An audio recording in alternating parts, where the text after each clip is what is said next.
will by the word of Jehovah. His will by the will of the Lord. His will by divine right. His will calling us home. His will by divine right. Our God is calling us home.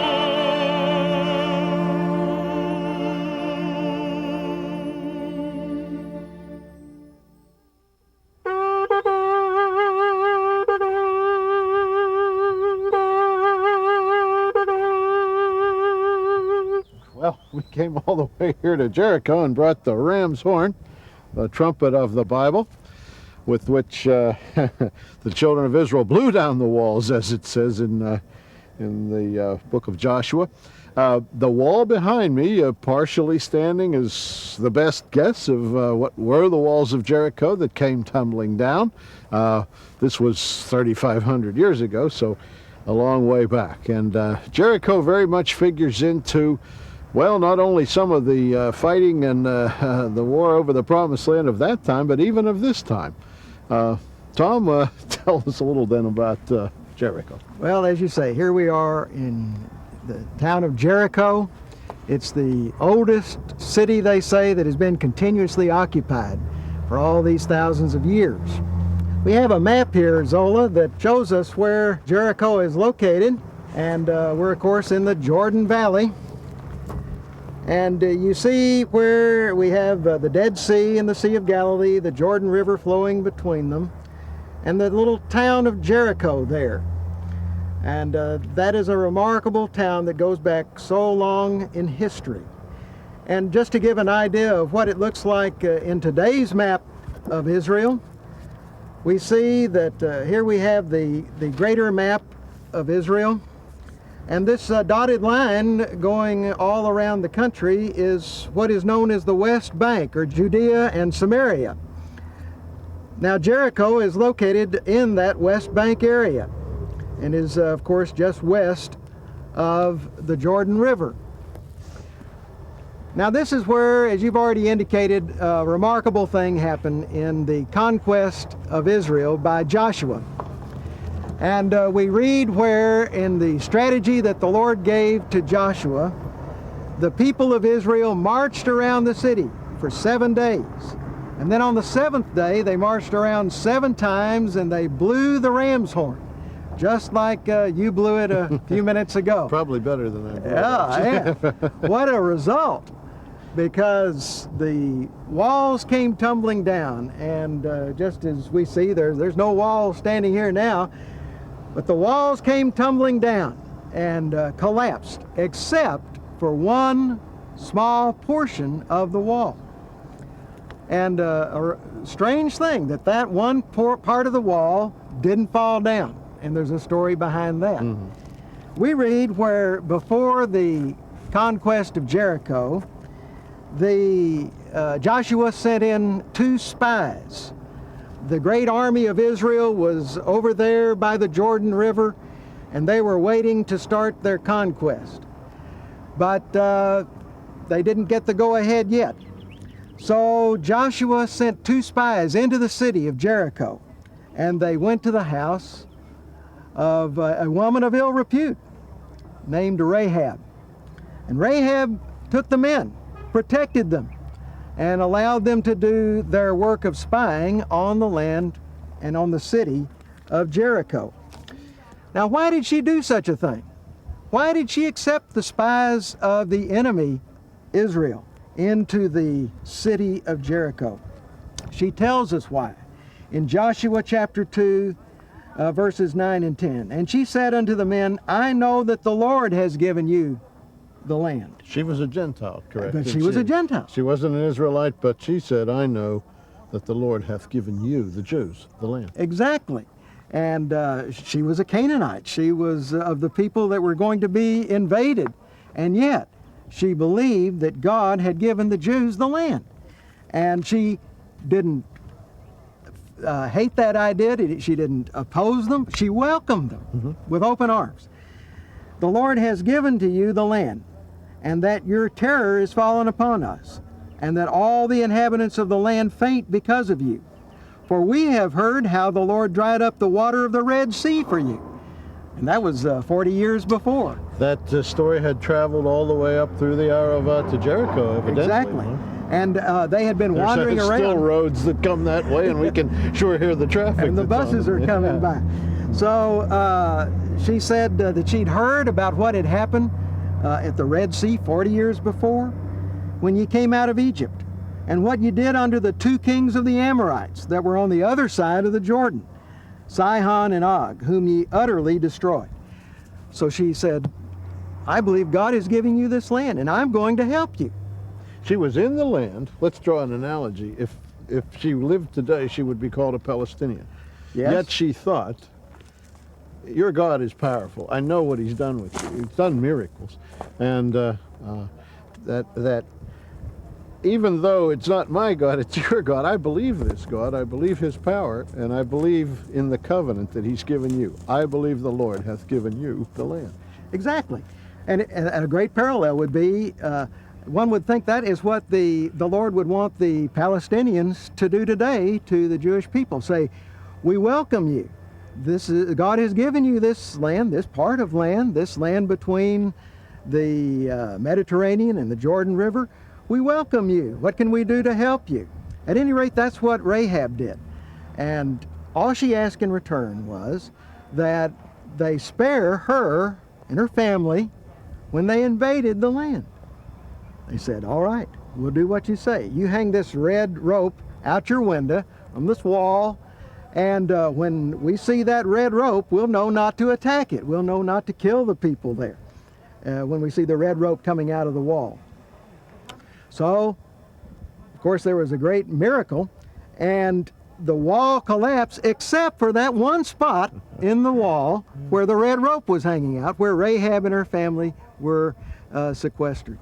And when they came in, while they were spared, they were saved. And there's such a great story about Rahab. Not only was she spared, not only was her family spared, but she married one of the leaders of the tribe of Judah.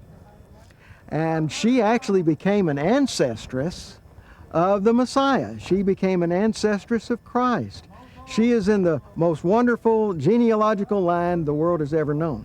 What a blessing God gave to Rahab. And the parallels that we could draw are really very obvious.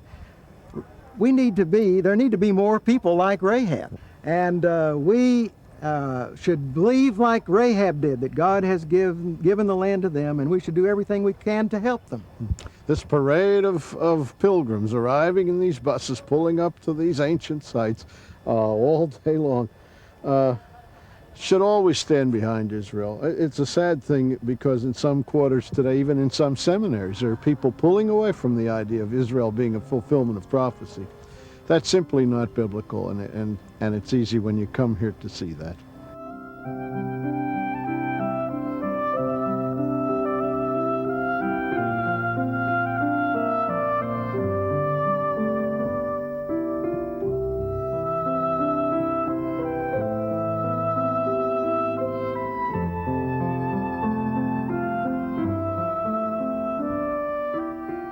When we return, we'll visit Washington, D.C., and speak with a stalwart supporter of Israel, Dr. Jean Kirkpatrick.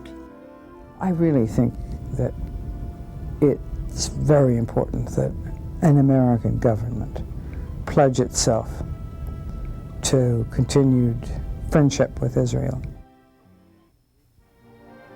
So much of what I've been reading and studying for 20, 30 years as a Christian here in this short time has just come to life. It's real. It's not just something on the pages of a book now. Come with Zola and see the land of Abraham, Isaac, and Jacob. For tour information, write Zola, 12268 Dallas, Texas, 75225. In the kingdom to come, I will be wed to my Lord. He has promised his love.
Dr. Kirkpatrick, thank you for joining us. Former ambassador to the United Nations, of course, in a very interesting time.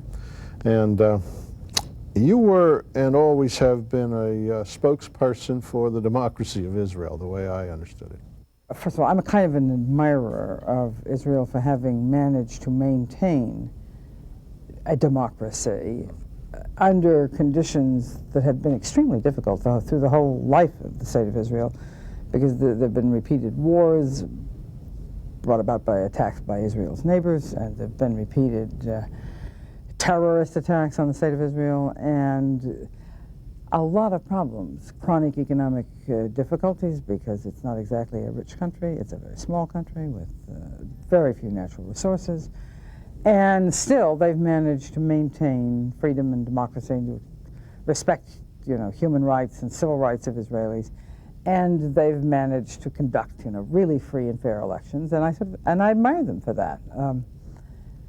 And I believe that Israel deserves at least fair treatment in the world. I think it deserves to be treated like other sovereign states. In terms of, we were saying before we went on the air that here was the UN getting up some kind of human rights commission to investigate Israel. To you, this was just unfair. Right. Let me just say that what I found in my 4.5 years in the UN was that again and again and again, Israel was not treated fairly. It was instead targeted by the Arab League, and in those days by the Soviet bloc as well, and charged on grounds that no other state in the world would be charged for, and in the most exaggerated kind of way, for violations of human rights. And this disturbed me a lot. It disturbed me a lot because democracies generally, other Western democracies, didn't simply stand squarely for fair play for Israel. The wildest kinds of charges would be made against Israel. One stage, for example, the state of Israel was accused of poisoning Arab schoolgirls. Well, naturally, the government immediately called for an investigation by impartial international bodies, the World Health Organization, the Red Cross, so forth. They did investigate, and as you can imagine, they found no evidence of any poisoning at all, but for 2 days in the Security Council, really wild charges had been made against Israel for poisoning Arab schoolgirls, and no apology was ever made. And moreover, what was even more disturbing to me was that almost no states, except the United States, in fact, stood during this period that the charges were being leveled to insist that no conclusions be drawn until there was an investigation, and that Israel had the right to be judged innocent until proved guilty, if you will, and that it was highly improbable that a civilized Western democracy would indeed engage in such activities, in which the investigation proved they did not. All the investigating groups found that there was zero evidence of any such activity. Well, it's just sort of typical. Yeah. Now, the same sort of thing was happening this summer. Just last month, charges were brought by the PLO, which calls itself the State of Palestine, of course. Charges were brought against Israel for gross violations of human rights of Palestinians in the West Bank and Gaza. It was asserted that because of the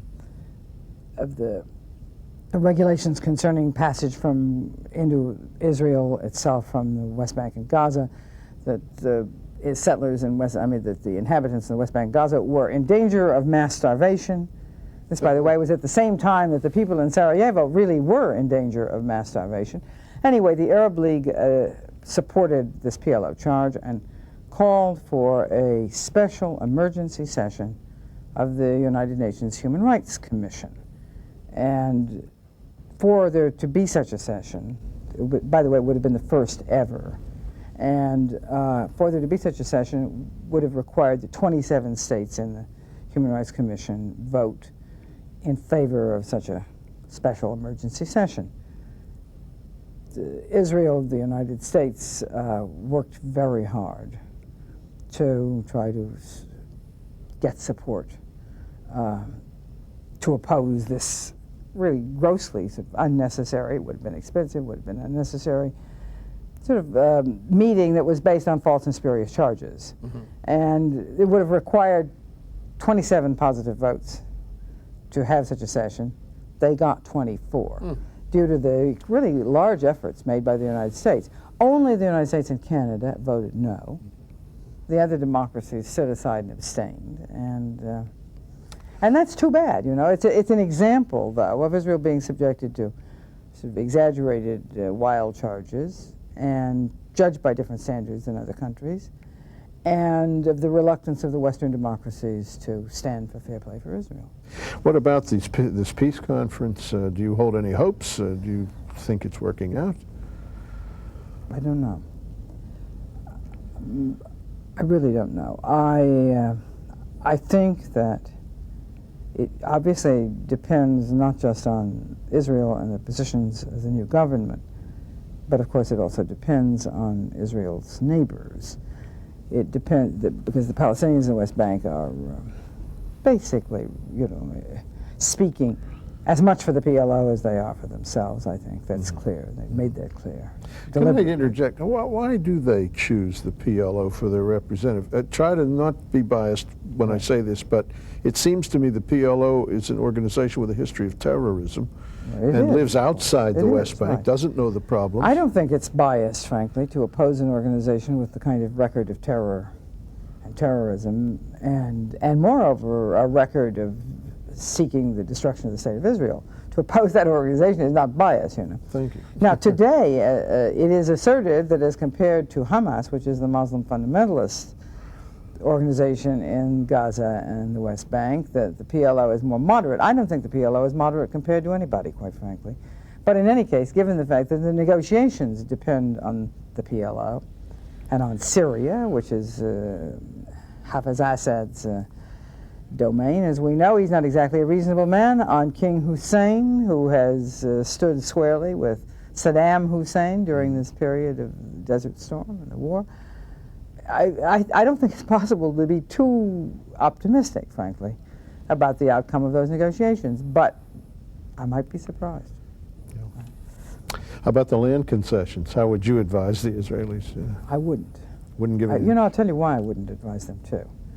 I wouldn't advise them because we don't have to take the consequences of a mistake. You know, we're talking about land from which Israel has been attacked 3 times in its history.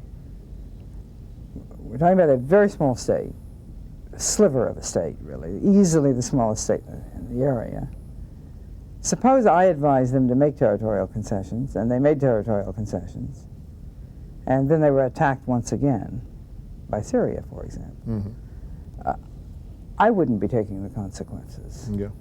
You know, the people of Israel would be taking the consequences. And I quite frankly think that given the perilousness of the situation, really the people who are going to have to take the consequences need to make the decisions, and they need to understand what they're doing. They know the situation better than we do, and I think we ought to, as friends, respect their judgment. They want peace. They know they need peace more than we know they need peace, even, you know. And I trust Israel's will to peace. I think that Israel's will to peace was proved in the Camp David Accords when Israel gave up the Sinai with its $13 billion of investment, and so all those circumstances taken into account, I just prefer not to make recommendations, but to respect their judgment.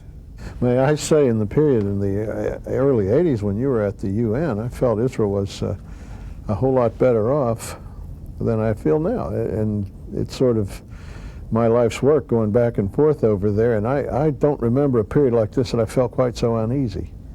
Well, of course, most of the work I did when I was in the UN was for the United States.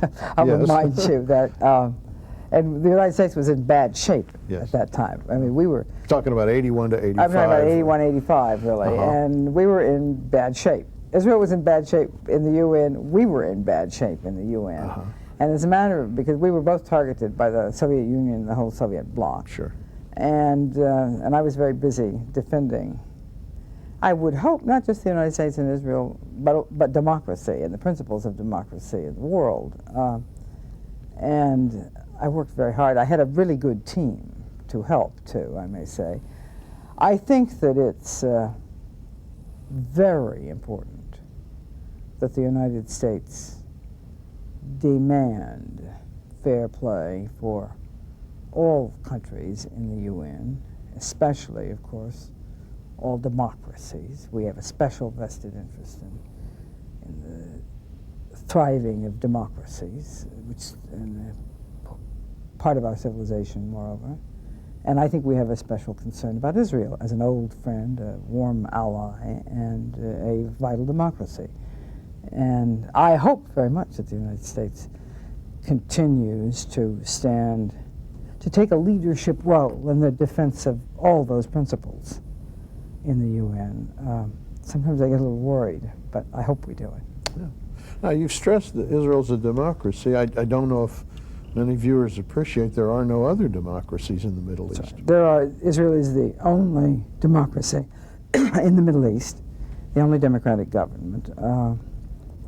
When Syria comments... That's just a fact. It's surrounded by violent dictatorships, for the most part, like Saddam Hussein, or like Hafez Assad, or like Omar Gaddafi, or like Iran. That's which is, if not a pure dictatorship, something so close to it that it hardly matters. And extremist ideologies, like the PLOs or Assads or the Muslim fundamentalists. So it lives in an extremely dangerous world. That's the reason I so much admire Israel's accomplishment in having managed to sustain a democracy and to live by democratic rules in that situation. When the PLO or Syria Hafez Assad comment on the Israeli elections, do they really understand what an election is? When was there an election in Syria? Well, let's just say they're not in a position to comment on elections of anybody here, really. Let me thank you, Dr. Kirkpatrick. I certainly appreciate your taking time. I know you're busy, and we appreciate it very much. Nice to talk to you. Thanks for asking me. Well, with the ram's horn, the trumpet of the Bible, the chosen people took the promised land in the first place, there at Jericho, of course. The trick today is to hold on to it. They've been in and out of the land time and again in their history, and of course are returning now in the greatest numbers of all. Dr. John Walvert of Dallas Seminary wrote a letter to our theologian, Dr. McCall, and pointed out that more than 4 million Jews in Israel is a fact that has to be taken very seriously. It certainly would appear that God is moving and that this is a wonderful fulfillment of prophecy. That's open to theological discussion, but gosh, when I have to deny the evidence of my eyes on something, I have a problem. I would rather think that God is acting, that this is the return of Israel in unbelief foreseen in the prophecies of Ezekiel 37 and so on, the dry bones vision, and that as time goes on, they will be saved. And, you know, we talked with Jean Kirkpatrick. She's, in a way, a counterpart of King Cyrus of Persia. Tom mentioned her early in the program, the king. He was a Gentile in a foreign land, an administrator of a Gentile nation, but one who respected Israel for what Israel was, a spiritual kingdom, a brave young land. God mentions Cyrus in the book of Isaiah, written before Cyrus' time. It says in Isaiah 45:1, "Thus saith the Lord to his anointed, to Cyrus, whose right hand I have holden, to subdue nations before him." And it goes on as a tribute to this Persian king. "For Jacob my servant's sake," verse 4, "and Israel mine elect, I have even called thee by name. I have surnamed thee, though thou hast not known me." And the chapter goes on with stories of Israel's salvation. Verse 17, "But Israel shall be saved in the Lord with an everlasting salvation. Ye shall not be ashamed nor confounded, world without end." And the chapter ends, "In the Lord shall all the seed of Israel be justified and shall glory." She was like the Gentile outside of the land who realizes a great move of God, and at least that appreciates the difference between Israel as a nation and some political or entity like Syria, a mere dictatorship, here today, gone tomorrow, perhaps, a closed country, a difficult enemy. Israel's the only democracy in the Middle East, she brought out, and that's very true and very significant. They are our partners, our natural partners, and I hope we'll support them. Our offer this week on the program, the video of the whole series, $99, please, every word, every song, every scene. I wish you would do it this way. If you have a VCR, study these things up. $99 for the video.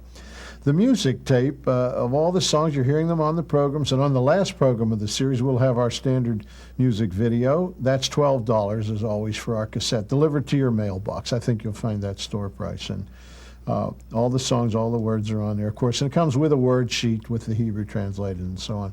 You can also get transcripts of all the shows, all that we said in writing. The transcripts are $10. So those three items, the video $99, the music $12, the transcript for $10.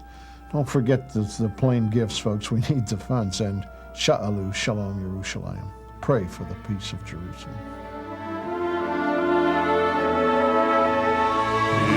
Israel by the word of Jehovah,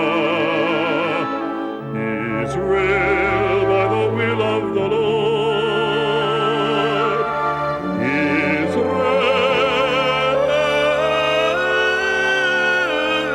by divine right, Israel calling us home.